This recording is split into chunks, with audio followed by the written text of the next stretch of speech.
अस्सलाम वालेकुम रहमतुल्लाहि व बरकातुहू। बस जब इंसान अपने मौजूदा हालात के ऊपर एक नज़र डालता है तो उसको कहीं न कहीं इस बात का जो है वो बड़ा एहसास होता है कि हम अपने असलाफ से और हम जो पहले वाले लोग थे, हमारी ज़िंदगियाँ उनसे बहुत मुख्तलिफ हो गई। इसकी मिसाल ऐसी है कि आज हम कितने लोगों को अपने आस-पास देखते हैं कि जिनकी हम मदद कर सकते हैं, जिनको हम अकोमोडेट कर सकते हैं। चाहे वो किसी एक मज़दूर शख्स को अपने पास बुलाकर खाना खिला लेना हो, या बाइक पर जाते हुए किसी एक खड़े हुए शख्स को जो है वो लिफ्ट दे देनी हो, या और भी जहाँ हम कुछ काम करते हैं, हम किसी को कुछ रिलीफ़ दे सकते हैं, हम किसी का कुछ साथ दे सकते हैं, हम किसी पे कुछ एहसान कर सकते हैं। लेकिन बदकिस्मती के साथ आज मादा परस्ती हमारे ज़हनों पर इस कदर छाई हुई है कि हम उसकी मदद करने से पहले जो है वो इस चीज़ को जज करते हैं कि भई आया इसमें मेरा क्या फ़ायदा है? और क्योंकि आखिरत का कॉन्सेप्ट और आखिरत का तसव्वुर जो है वो हमारे ज़हनों से बहुत दूर है,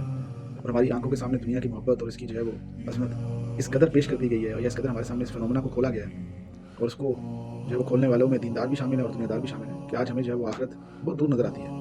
और दुनिया जो है क्योंकि मौजूद है, तो इस मौजूद का यकीन हमारे दिलों में होता है कि हम किसी की कोई मदद ही नहीं करते, बल्कि जो है वो इस दुनिया के कमाने के अंदर अगर हम किसी का कुछ साथ देना चाहें तो उसको अपने वक्त का ज़िया कहते हैं, और बल्कि यहाँ तक भी हम सुनते हैं कि आपको क्या ज़रूरत है, आप अपने काम से काम रखें। तो मुझे जो है इस एतबार से एक वाक़या सैयदना अब्दुल्लाह बिन जाफ़र रज़ियल्लाहु तआला अन्हु का जो है वो याद आया, कि जिसके बारे में फरमाया कि वो एक दफ़ा मदीने के एक बाग से गुज़र रहे थे। तो एक बाग में देखा कि एक हबशी गुलाम है, वो बैठा हुआ है, और वो अपने साथ जो है कुछ खाने पीने की चीज़ उसने रखी हुई है, और वो खाना खा रहा है, और उसके पास एक कुत्ता है। फरमाया कि वो सैयदना अब्दुल्लाह बिन जाफ़र फरमाते हैं कि मैंने उसको देखा कि जैसा वो नवाला खुद खाता था, वैसे ही नवाला उस कुत्ते को भी डालता था। हत्ता कि उसने उस खाने को ख़त्म किया, और सैयदना अब्दुल्लाह बिन जाफ़र रज़ियल्लाहु तआला अन्हु जो है उसके पास गए और कहा कि ऐ हबशी गुलाम, तू तेरा एक अजीब मामला मैंने देखा है कि तू उस कुत्ते को भी वही खिलाता है कि जो तू खुद खाता है। तो वो हबशी गुलाम कहने लगा कि मैं सैयदना उस्मान गनी रज़ियल्लाहु तआला अन्हु के वारिस हैं, मैं उनका गुलाम हूँ, और ये बाग भी उनका है। तो मुझे इस चीज़ का हया आता है कि एक जानदार आँख मुझे देखती रहे और मैं खाना खाता रहूँ। तो ये कुत्ता काफ़ी अरसे से मेरा साथी है, तो मुझे सिर्फ़ अल्लाह से हया आती है कि एक आँख मुझे देखती है और मैं जो है वो ये खाना खाता रहूँ। तो सैयदना अब्दुल्लाह बिन जाफ़र रज़ियल्लाहु तआला अन्हु बहुत खुश हुए, और आपने जाके सैयदना उस्मान के वसा से जो है इस बाग को भी खरीदा और इसको भी खरीदा, और ये बाग इस हबशी गुलाम की जो है वो नाम कर दिया। आप मतलब उसकी उस प्योरिटी ऑफ हार्ट को आपने इतना प्रेज़ किया, आपने इतना उसको जो है ना वो खुश हुए कि भई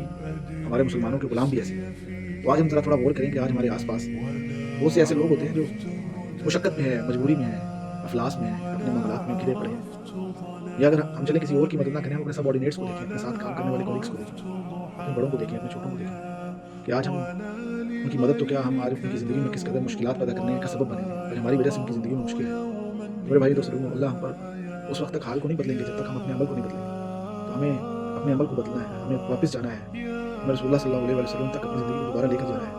और अगर आज इस दुनिया के चक्कर में उलझ कर अगर हम अपने आप को दोबारा वहाँ तक नहीं लेकर जाएँगे, तो यकीनन हम लोग जो है वो खसारे में होंगे, और हमारी मिसाल उन्हीं लोगों जैसी होगी जिनके बारे में अल्लाह सुब्हानहू व तआला जो है वो कुरान में फरमाते हैं कि हमें इनकी कोई परवाह नहीं है, और अल्लाह फरमाते हैं कि ये छुपाहों से बदतर हैं। तो आज जो है वो हम इस चीज़ का अहद करें और इरादा करें कि जहाँ तक हो सके हम अपने भाइयों की मदद करें, रिगार्डलेस कि वो मुसलमान हैं या गैर मुस्लिम हैं, और हम रसूलुल्लाह सल्लल्लाहु अलैहि वसल्लम की शरीयत की जो पाबंदी है वो करें, और हम खैर की बात को करें और खैर की बात को आगे पहुँचाएँ, और हम एक ऐसे माशरे को तरतीब दें कि एक गैर मुस्लिम शख्स उस माशरे को देखकर उसका दिल चाहे कि मुझे भी इस माशरे का हिस्सा होना चाहिए। अस्सलामु अलैकुम व रहमतुल्लाहि व बरकातहू।